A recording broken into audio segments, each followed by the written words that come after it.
أعوذ بالله من الشيطان الرجيم بسم الله الرحمن الرحيم ألم تر إلى الملأ من بني إسرائيل من بعد موسى إذ قالوا لنبي لهم ابعث لنا ملكا نقاتل في سبيل الله قال هل عسيتم إن كتب عليكم القتال ألا تقاتلوا قالوا وما لنا ألا نقاتل في سبيل الله وقد أخرجنا من ديارنا وأبنائنا فلما كتب عليهم القتال تولوا إلا قليلا منهم والله عليم بالظالمين وقال لهم نبيهم إن الله قد بعث لكم طالوت ملكا قالوا أنى يكون له الملك علينا ونحن أحق بالملك منه ولم يؤت سعة من المال قال إن الله اصطفاه عليكم وزاده بسطة في العلم والجسم والله يؤتي ملكه من يشاء والله واسع عليم وقال لهم نبيهم إن آية ملكه أن يأتيكم التابوت فيه سكينة من ربكم وبقية مما ترك آل موسى وآل هارون تحمله الملائكة إن في ذلك لآية لكم إن كنتم مؤمنين. اللہ کی پناہ شیطان مردود سے. اللہ کے نام سے شروع جو بڑا مہربان نہایت رحم والا. اے محبوب، کیا تم نے نہ دیکھا بنی اسرائیل کے ایک گروہ کو جو موسیٰ کے بعد ہوا، جب اپنے ایک پیغمبر سے بولے ہمارے لیے کھڑا کر دو ایک بادشاہ کہ ہم خدا کی راہ میں لڑیں. نبی نے فرمایا کیا تمہارے انداز ایسے ہیں کہ تم پر جہاد فرض کیا جائے تو پھر نہ کرو؟ بولے ہمیں کیا ہوا کہ ہم اللہ کی راہ میں نہ لڑیں، حالانکہ ہم نکالے گئے ہیں اپنے وطن اور اپنی اولاد سے. تو پھر جب ان پر جہاد فرض کیا گیا منہ پھیر گئے مگر ان میں کہ تھوڑے، اور اللہ خوب جانتا ہے ظالموں کو. یہاں تک جو میں نے تلاوت کی ہے اس کے اندر ایک دو باتیں ہیں، پہلے سیکھ لیں پھر اگلے ترجمے کی طرف ہم بڑھتے ہیں. سب سے پہلی بات یہ کہ بنی اسرائیل کے ایک گروہ نے موسیٰ علیہ السلام کے بعد اپنے پیغمبر سے یہ عرض کی کہ ہمارے لیے آپ ایک بادشاہ بنا دیں. تو پیغمبر نے ایک بادشاہ ان کے لیے بنایا. یہ کون سا بادشاہ تھا، کس پیغمبر نے بنایا؟ آئیے ہم اسے قرآن پاک کے الفاظ میں حاشیے پر دیکھتے ہیں. اللہ تبارک و تعالیٰ نے حضرت موسیٰ علیہ السلام کے بعد بنی اسرائیل پر جو زوال آیا ان کی حالت خراب ہو گئی، اور انہوں نے حالت اس لیے خراب ہوئی کہ انہوں نے وعدے توڑے تھے، بت پرستی کی تھی، سرکشی کی تھی، بد افعالی کی تھی. اس وجہ سے اللہ تبارک و تعالیٰ نے ان پر ایک ایسی قوم کو مسلط کیا جس نے انہیں برباد کر دیا، گھروں سے نکال دیا، ان کی بستی کو تباہ کر دیا، بنی اسرائیل کے شہر چھین لیے، بندے ان کے گرفتار کر لیے، طرح طرح کی سختیاں ان پر آئی. اس زمانے میں کوئی نبی بھی بنی اسرائیل میں موجود نہیں تھا. ایک عورت تھی جن کے ہاں اللہ کی طرف سے خوشخبری ہونے والی تھی. تو ان کے ہاں جس وقت بیٹا پیدا ہوا تو انہوں نے اس بیٹے کا نام رکھا اشمویل. یہ اس زبان کا ایک لفظ ہے. انہوں نے اپنے بیٹے کا یہ نام رکھا، اور رکھنے کے بعد جس وقت بیٹا تھوڑا بڑا ہوا تو انہوں نے ایک عالم کے پاس تعلیم کے لیے اس بیٹے کو بھجوا دیا. جس وقت بیٹا بلوغ کی حدوں کو کراس کر چکا تو ایک رات وہ عالم صاحب قریب سوئے ہوئے تھے تو بیٹے نے ایک آواز سنی جو اس عالم کی زبان سے جیسے وہ بولا کرتے تھے اس طرح کی آواز تھی، لیکن آواز دینے والے حضرت جبرائیل علیہ السلام تھے جو کہ نظر نہیں آ رہے تھے. جس وقت بیٹے نے آواز سنی تو بیٹے نے سمجھا کہ مجھے میرے استاد بلا رہے ہیں. تو بیٹا اٹھ کے اپنے استاد کے پاس گیا اور پوچھنے لگا آپ نے مجھے بلایا؟ تو چونکہ استاد سمجھتے تھے شاید اس سے کوئی مغالطہ لگا ہے، یہ کہنے کے لیے کہ یہ ڈرے نہ. تو استاد نے کہا اچھا ایسا ہے کہ واپس چلا جا. تھوڑی دیر کے بعد پھر آواز لگی تو پھر بیٹا استاد کے پاس چلا گیا. استاد جی آپ نے مجھے بلایا؟ تو استاد نے کہا بھئی بیٹا اب اگر میں تمہیں بلاؤں نا تو تو آنا نہ، یعنی اب تمہیں بلاؤں تو تو میری آواز پر لبیک نہ کہنا، نہ آنا. جس وقت استاد نے جملہ کہا تو حضرت جبرائیل امی ظاہر ہو گئے اور آپ نے اشمویل علیہ السلام کو کہا کہ اللہ نے آپ کو نبوت کے لیے منتخب فرمایا ہے.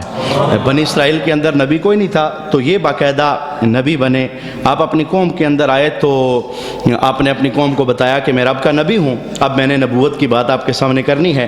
قوم نے آپ کی تکذیب کی, قوم نے کہا ابھی تو آپ ہم سے جدا ہو رہے ہیں اور اتنی چھوٹی عمر کے اندر آپ کو نبوت مل گئی ہے.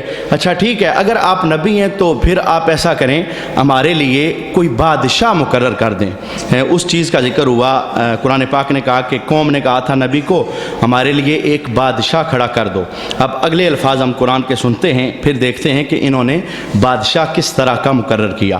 تو پھر جب ان پر جہاد فرض کیا گیا منہ پھیر گئے مگر ان میں کے تھوڑے, اور اللہ خوب جانتا ہے ظالموں کو. اور ان سے ان کے نبی نے فرمایا بے شک اللہ نے طالوت کو تمہارا بادشاہ بنا کر بھیجا ہے. بولے اسے ہم پر بادشاہی کس طرح ہوگی اور ہم اس سے زیادہ سلطنت کے مستحق ہیں, اور اسے مال میں بھی وسعت نہیں دی گئی. فرمایا اسے اللہ نے تم پر چن لیا ہے اور اسے علم اور جسم میں کشادگی زیادہ دی, اور اللہ اپنا ملک جسے چاہے دے, اور اللہ وسعت والا اور علم والا ہے. اور ان سے ان کے نبی نے فرمایا اس کی بادشاہی کی نشانی یہ ہے کہ آئے تمہارے پاس تابوت جس میں تمہارے رب کی طرف سے دلوں کا چین ہے, اور کچھ بچی ہوئی چیزیں معزز موسیٰ اور معزز ہارون کے ترکہ کی, اٹھاتے لائیں گے اسے فرشتے, بے شک اس میں بڑی نشانی ہے تمہارے لیے اگر ایمان رکھتے ہو. انہوں نے کہا جی ہمارے لیے بادشاہ بنائیں, تو حضرت اسماعیل علیہ السلام نے طالوت کو بادشاہ بنایا.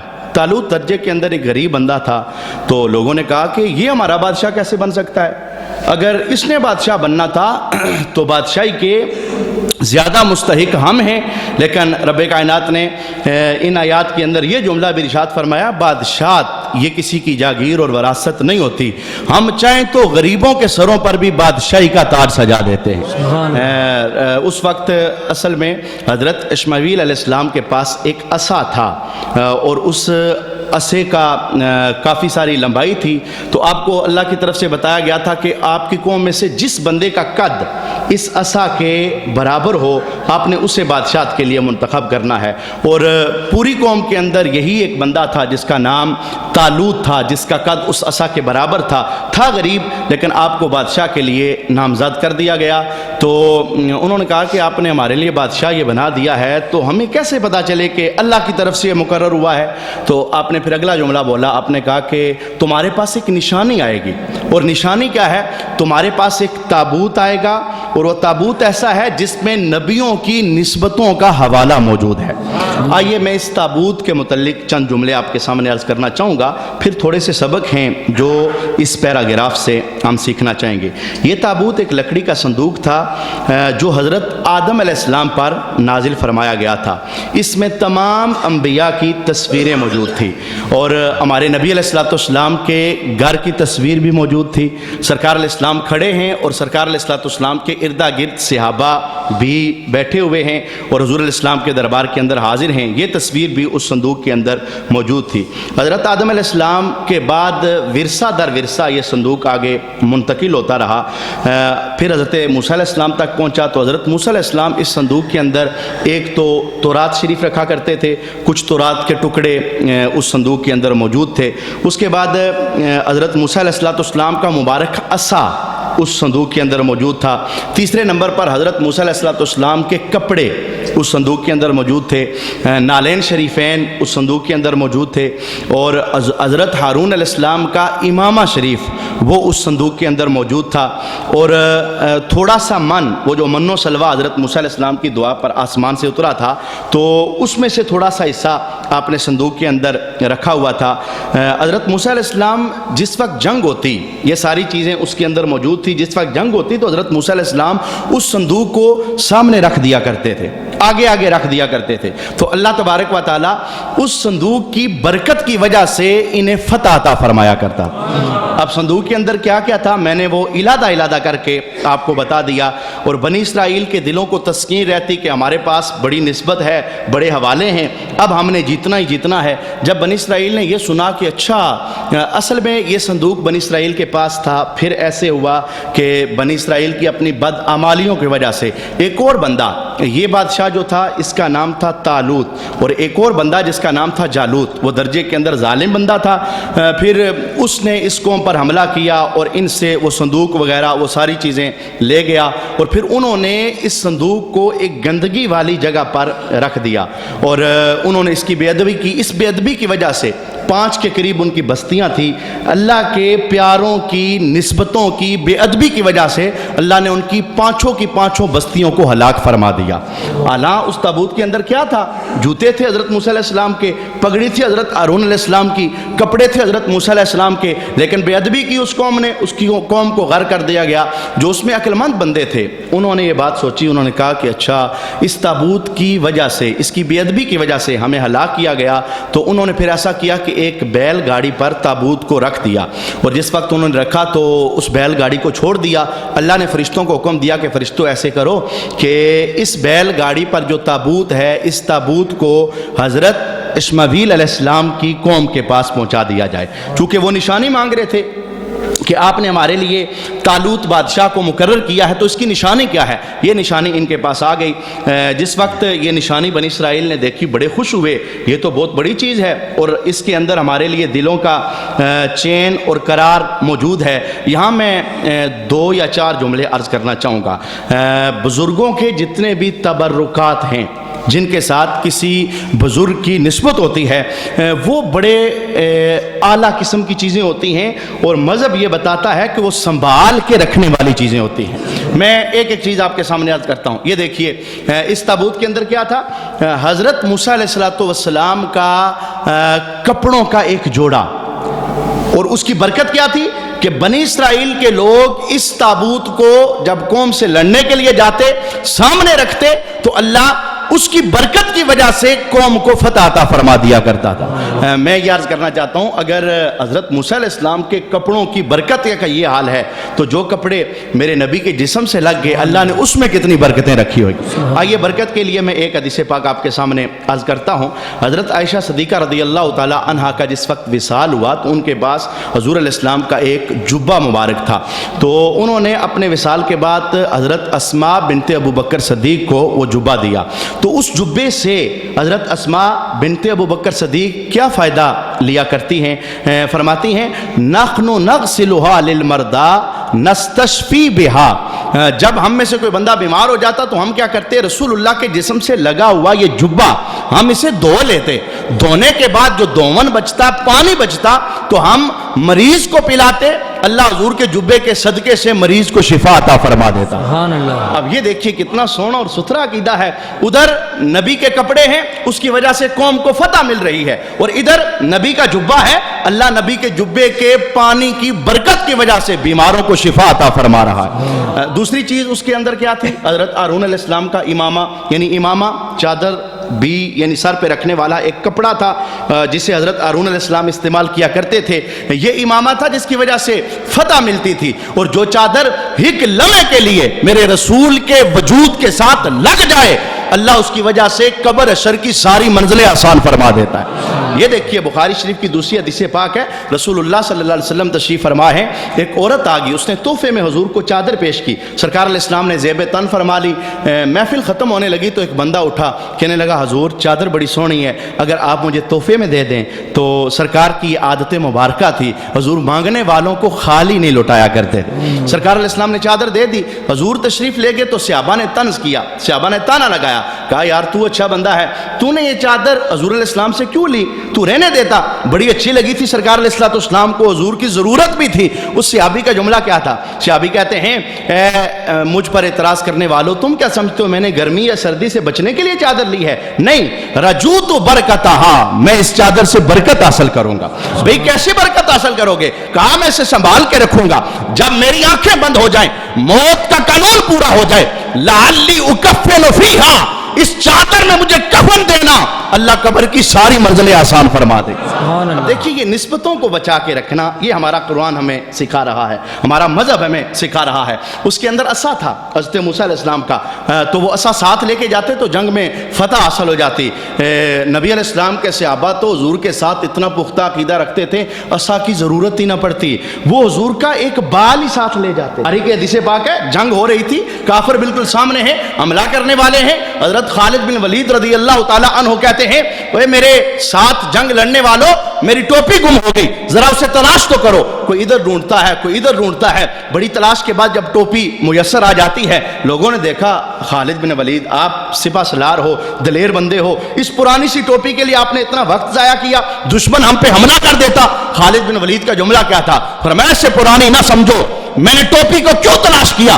تم سمجھتے ہو میں جنگوں میں جاتا ہوں، میرے بازو میں طاقت بڑی ہے، میں جاتا ہوں جنگ جیت کے آتا ہوں؟ نہیں، اس ٹوپی کو دیکھو، اس کے اندر میں نے رسول اللہ کا مبارک بال سلائی کیا ہوا ہے۔ سبحان اللہ۔ میں جس جنگ میں حضور کے بال والی ٹوپی لے کے جاتا ہوں، اللہ تبارک و تعالیٰ اس جنگ میں مجھے فتح عطا فرما دیتا ہے۔ اور کیا تھا اس تابوت کے اندر؟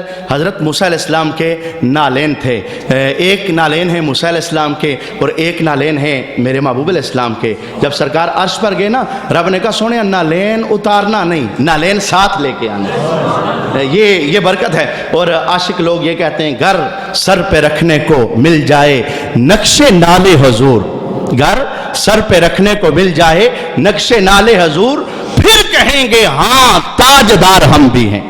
حضور کے نالین کا نقش اگر سر پہ رکھنے کو مل جائے تو یہ بہت بڑی تاجداری ہے، بہت بڑی بادشاہی ہے۔ الغرض میں نے یہاں تک آپ کے سامنے یہ بات عرض کرنا چاہیے، تبرکات کو سنبھال کے رکھنا یہ کفر نہیں ہے، شرک نہیں ہے، بدعت نہیں ہے، یہ ہمیں قرآن بتاتا ہے۔ اس سے پہلے بھی نبیوں کے تبرکات کو سنبھالا جاتا تھا اور پھر نبیوں کے غلاموں کو اللہ ان تبرکات کی وجہ سے فتح دیتا تھا۔ شاید ایک وجہ یہ بھی ہے آج مسلمان ہر جگہ پر پستی کا شکار ہو رہا ہے، اس نے نبی علیہ الصلوۃ والسلام کی نسبتوں کو چھوڑ دیا اور نسبتوں پر کفر اور شرک کے فتوے لگانا شروع کر دیے۔ لیکن اللہ کا لاکھ لاکھ شکر ہے، ہمیں نبی علیہ السلام کی نسبت کا کوئی حوالہ بھی مل جائے تو ہم دل جان کے ساتھ اسے قبول کرنے کے لیے تیار ہو جاتے ہیں۔ قرآن ہمیں یہی پیغام سکھا رہا ہے۔ آئیے ہم اگلے رکوع کی طرف بڑھتے ہیں۔ فلما فصل طالوت بالجنود قال إن الله مبتليكم بنهر فما شرب منه فليس مني ومن لم يطعمه فإنه مني إلا من اغترف غرفة بيده فشربوا منه إلا قليلا منهم فلما جاوزه والذين آمنوا معه قالوا لا طاقة لنا اليوم بجالوت وجنوده قال الذين يظنون أنهم ملاقو الله كم من فئة قليلة غلبت فئة كثيرة بإذن الله والله مع الصابرين ولما برزوا لجالوت وجنوده قالوا ربنا أفرغ علينا صبرا وثبت أقدامنا وانصرنا على القوم الكافرين فهزموهم بإذن الله وقتل داود جالوت وآتاه الله الملك والحكمة وعلمه مما يشاء ولولا دفع الله الناس بعدهم ببعض لفسدت الأرض ولكن الله ذو فضل على العالمين تلك آيات الله نتلوها عليك بالحق وإنك لمن المرسلين تلك الرسل فضلنا بعدهم على بعض منهم من كلم الله ورفع بعدهم درجات وآتينا عيسى ابن مريم البينات وأيدناه بروح القدس ولو شاء الله ما اقتتل الذين من بعدهم من بعد ما جاءتهم البينات ولكن اختلفوا فمنهم من آمن ومنهم من كفر ولو شاء الله ما اقتتلوا ولكن الله يفعل ما يريد۔ طالوت جس وقت اپنی قوم کو جہاد کے لیے آمادہ کر چکا تو 70,000 کا لشکر تیار ہو گیا کہ ہم آپ کے ساتھ جائیں گے، جہاد کریں گے۔ اللہ نے چھوٹی سی آزمائش ڈالی تو 70,000 میں سے 313 باقی رہ گئے، امتحان کے اندر فیل ہو گئے۔ آئیے قرآن کے لفظ سماعت کریں۔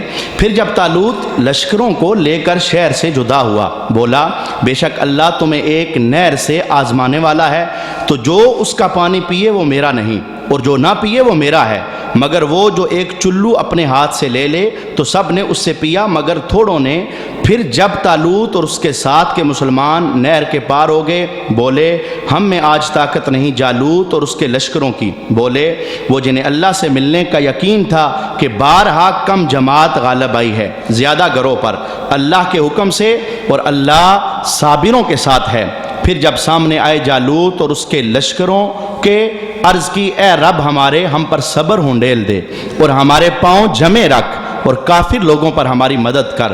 تو انہوں نے ان کو بھگا دیا اللہ کے حکم سے، اور قتل کیا داؤد نے جالوت کو، اور اللہ نے اسے سلطنت اور حکمت عطا فرمائی اور اسے جو چاہا سکھایا۔ اور اگر اللہ لوگوں میں بعد سے بعد کو دفع نہ کرے تو ضرور زمین تباہ ہو جائے، مگر اللہ سارے جہان پر فضل کرنے والا ہے۔ یہ اللہ کی آیتیں ہیں کہ ہم اے محبوب تم پر ٹھیک ٹھیک پڑھتے ہیں اور تم بے شک رسولوں میں ہو۔ جس وقت وہ لشکر نکلا تو ایک راستے میں نہر آتی تھی۔ طالوت بادشاہ نے کہا بھی ایسا کرنا، اس نہر میں سے پانی نہیں پینا، جس نے پینا ہے تو صرف ایک چلو، اس سے زیادہ پانی نہیں پینا۔ تو جو بندہ، قرآن کے لفظ یہ ہیں کہ جو بندہ اس نہر میں سے صرف ایک چلو پانی پیے گا تو وہ تو میرا ہوگا، اور جو اس میں سے زیادہ پانی پیے گا تو وہ پھر میرا نہیں ہوگا۔ تو میں نے کہا 70,000 بندے تھے، 313 بچے، تو جن لوگوں نے پانی پیا اور بہت زیادہ پیا ان کی پیاس ہی ختم نہیں ہو رہی تھی، پیاس اور بڑھ گئی، ہونٹ ان کے سیاہ ہو گئے، اسی جگہ پر وہ گر پڑے۔ تو جو 313 بندے تھے وہ پار چڑھ گئے، اور جس وقت وہ گئے تو تھوڑے سے تھے، تو انہیں ذہن میں گمان ہونے لگا کہ ہم کیسے جالوت کا مقابلہ کریں گے۔ تو اللہ تبارک و تعالیٰ نے ان پر یہ تسکین نازل کی کہ کوئی بات نہیں، ہماری مدد ساتھ ہے۔ کیا یہ منظر ہم بدر کے مقام کے اندر بھی دیکھ سکتے ہیں۔ بدر کے اندر مسلمان تھوڑے تھے، کافر زیادہ تھے، لیکن اللہ کی مدد کی وجہ سے اللہ نے انہیں فتح عطا فرمائی تھی، اور یہ 313 تھے، پار چڑھ گئے تو اللہ تبارک و تعالیٰ نے ان کے ساتھ اپنی مدد کو شامل حال کیا اور اللہ نے انہیں فتح عطا فرمائی۔ کچھ زمانے بعد پھر یہی جو بادشاہ تھا جو درجے کے اندر ظالم تھا، جس کا نام جالوت تھا، کیونکہ نام ملتا جلتا ہے اس لیے تھوڑا سا فرق کرنا ضروری ہے، جس کا نام جالوت تھا، اس نے پھر ایک بار اس قوم کو للکارا۔ اس نے کہا تم ہمارے ساتھ مقابلہ کرو، ہم تمہارے ساتھ جنگ کریں گے۔ اس موقع پر جو یہ طالوت بادشاہ تھا، اس کا جو لشکر تھا، اس نے لشکر میں سے آواز لگائی کوئی ہے ایسا بندہ جو اس کے مقابلے کے لیے نکلے، اسے مار ڈالے، کیونکہ یہ بادشاہ درجے کے اندر بڑا ظالم تھا جس کا نام جالوت تھا۔ تو کوئی بندہ نہ نکلا تو یہ بادشاہ طالوت نبی علیہ السلام کے دربار کے اندر آ گیا، یعنی حضرت اسماعیل علیہ السلام کے پاس آیا، پوچھنے لگا کہ آپ اللہ کی بارگاہ سے پوچھیں کہ کون سا بندہ ہے جو اس کو قتل کر ڈالے گا۔ اس وقت ان کے لشکر کے اندر ایک اور نبی تھے جن کا نام حضرت داؤد علیہ السلام تھا، جو اپنے والد کے ساتھ باقی دیگر بھائیوں کے ساتھ اس لشکر کے اندر موجود تھے جو لشکر طالوت کا تھا۔ تو آپ کو بتایا گیا کہ اللہ کہتا ہے کہ داؤد علیہ السلام اس کو قتل کرنے کے لیے اللہ تبارک و تعالیٰ نے انہیں منتخب کیا ہے۔ تو بادشاہ نے وعدہ دیا کہ اے داؤد اگر آپ اس کو قتل کر دو تو میں تمہیں آدھے ملک کی حکومت بھی دوں گا اور اپنی بیٹی کا نکاح بھی تمہارے ساتھ کروں گا۔ پھر حضرت داؤد علیہ السلام چلے گئے، آمنا سامنا ہوا، بس آپ نے اللہ کے حکم سے ایک پتھر مارا اور وہ پتھر اس کی پیشانی سے نکل کے لگا اور پیچھے سے نکل گیا اور اسی جگہ پر وہ مر گیا، اور پھر اس کی لاش کو اٹھا کر آپ نے بادشاہ کے قدموں کے اندر ڈال دیا، اور پھر بادشاہ نے آپ کو آدھے ملک کی بادشاہی بھی دی، اپنی بیٹی کا نکاح بھی حضرت داؤد علیہ السلام کے ساتھ کیا۔ پھر کچھ زمانہ گزرا تو بادشاہ کا انتقال ہو گیا، تو پھر اللہ تبارک و تعالیٰ نے پورے ملک کی بادشاہی حضرت داؤد علیہ السلام کو عطا فرما دی۔ یہ ان آیات کے اندر بیان کیا گیا۔ آخری ایک بات قرآن پاک کہتا ہے وَلَوْلَا دَفْعُ اللَّهِ النَّاسَ بَعْضَهُمْ بِبَعْضٍ لَفَسَدَتِ الْأَرْضُ، اگر ہم بعض سے بعض کو دفع نہ کریں تو زمین تباہ ہو جائے۔ ہر ظالم اللہ تبارک و تعالیٰ نے اس کی پکڑ رکھی ہوئی ہے، کوئی نہ کوئی گرانے کے لیے اللہ تبارک و تعالیٰ اسے بھیج دیتا ہے۔ اور دوسری بات جو یہاں سیکھنے والی یہ ہے کہ اللہ تبارک و تعالیٰ نیک لوگوں کے صدقے میں بلائیں اور مصیبتیں اللہ ٹالتا رہتا ہے۔ اس پر ایک حدیث پاک سنیے، حضرت ابن عمر روایت کرتے ہیں، رسول اللہ صلی اللہ علیہ وآلہ وسلم فرماتے ہیں ایک صالح مسلمان کی برکت سے، ایک نیک مسلمان کی برکت سے پڑوس کے 100 گھروں سے اللہ بلائیں دور فرما دیتا ہے۔ بھئی صالح مسلمان کا اگر یہ حال ہے تو جس جگہ قرآن کھل جائے اللہ تبارک و تعالیٰ وہاں کتنا فیضان عطا فرماتا ہوگا۔ یہ اللہ کا لاکھ لاکھ شکر ہے، اس وقت ہماری مسجد کے اندر یہ قرآن کھلا ہے، اللہ ہمیں تکمیل تک ساتھ چلنے کی توفیق عطا فرمائے۔ جس بزم میں کھلتا ہے بزم والوں کو یہ نہلا کے رکھ دیتا ہے، اور جس گاؤں اور بستی اور علاقے میں کھلتا ہے اللہ تبارک و تعالیٰ قرآن کا فیض انہیں ضرور عطا فرماتا ہے۔ انہی الفاظ کے ساتھ اللہ کے فضل سے 2 سپاروں کا سفر ہمارا مکمل ہو گیا۔ تیسرے کی ہم ابتدا کرتے ہیں، تلاوت ہو چکی ہے، ترجمہ سماعت کریں۔ یہ رسول ہیں کہ ہم نے ان میں ایک کو دوسرے پر افضل کیا، ان میں کسی سے اللہ نے کلام فرمایا اور کوئی وہ ہے جسے سب پر درجوں بلند کیا، اور ہم نے مریم کے بیٹے عیسیٰ کو کھلی نشانیاں دی اور پاکیزہ روح سے اس کی مدد کی، اور اللہ چاہتا تو ان کے بعد والے آپس میں نہ لڑتے، بعد اس کے کہ ان کے پاس کھلی نشانیاں آ چکی ہیں، لیکن انہوں نے اختلاف کیا، ان میں کوئی ایمان پر رہا اور کوئی کافر ہو گیا، اور اللہ چاہتا تو وہ نہ لڑتے، مگر اللہ جو چاہے کرے۔ اس کے اندر بنیادی طور پر یہ بات بیان کی گئی ہے کہ سب نبیوں کے درجوں کے اندر اللہ تبارک و تعالیٰ نے وہ یوں رکھا ہے، کسی کا درجہ یہ، کسی کا یہ، کسی کا یہ، درجوں میں سارے نبی برابر نہیں ہیں، لیکن نبوت میں اللہ نے سب نبیوں کو برابر رکھا ہے، یعنی نبوت اللہ نے سب کو عطا فرمائی ہے، لیکن درجے مختلف ہیں۔ کچھ نبیوں کو یہاں رب کائنات نے بطور ذکر ارشاد بھی فرمایا ہے، جن میں سے منہم من کلم اللہ، ان نبیوں میں سے کچھ تو وہ ہیں جن کے ساتھ اللہ نے کلام کیا۔ حضرت موسیٰ علیہ السلام کی بات ہوئی ہے، چونکہ کلیم اللہ کا آپ کو لقب ملا ہے، لیکن جس نبی کی بھی آپ شان دیکھو گے اس نبی کی شان کا عکس اللہ نے آمینہ کے لال کو عطا فرمایا ہے، یعنی یہ فیضان سارا حضور رحمت عالم صلی اللہ علیہ وآلہ وسلم کی ذات کا ہے۔ حضرت موسیٰ علیہ السلام سے تو اللہ نے طور پر کلام کیا تھا، اور ہمارے محبوب علیہ السلام کو اللہ نے اپنے دربار میں بلا کر کے اپنا جلوہ بھی عطا فرمایا تھا۔ اور دوسری بات قرآن کے اندر یہ ہے وَرَفَعَ بَعْدَهُمْ دَرَجَاتٍ، اور کوئی وہ ہے جسے سب درجوں ہم نے بلند کر دیا، اس کے درجوں کا کوئی حساب ہی نہیں ہے، اور وہ کون ہے؟ وہ ہے آمنہ کے لال کی ذات۔ اللہ تبارک و تعالیٰ نے ہر جیت کے ساتھ نوازا ہے اور ہر جیت کے ساتھ بلندیاں عطا فرمائی ہیں۔ کوئی بندہ کسی جگہ پر باؤنڈری نہیں لگا سکتا کہ ان کے پاس اتنا ہے اتنا نہیں ہے، اس سے آگے نہ بڑھو۔ رب کائنات نے کہا ہم نے ان کو درجوں بلند کیا ہے، اور کتنے بلند کیے ہیں اللہ نے یہ بتایا نہیں ہے۔ اللہ تبارک و تعالی حضور رحمت عالم صلی اللہ علیہ وآلہ وسلم کی عظمتوں کو سمجھنے کی توفیق عطا فرمائے۔ آئیے ہم اگلے رکوع کی تلاوت سماعت کرتے ہیں۔ يا أيها الذين آمنوا أنفقوا مما رزقناكم من قبل أن يأتي يوم لا بيع فيه ولا قلة ولا شفاعة والكافرون هم الظالمون الله لا إله إلا هو الحي القيوم لا تأخذه سنة ولا نوم له ما في السماوات وما في الأرض ما ذا الذي يشفع عنده إلا بإذنه يعلم ما بين أيديهم وما خلفهم ولا يحيطون بشيء من علمه إلا بما شاء وسع كرسيه السماوات والأرض ولا يعوده حفظهما وهو العلي العظيم لا إكراه في الدين قد تبين الرشد من الغي فمن يكفر بالطاغوت ويؤمن بالله فقد استمسك بالعروة الوثقى لا انفصام لها والله سميع عليم الله ولي الذين آمنوا يخرجهم من الظلمات إلى النور والذين كفروا أولياءهم الطاغوت يخرجونهم من النور إلى الظلمات أولئك أصحاب النار هم فيها خالدون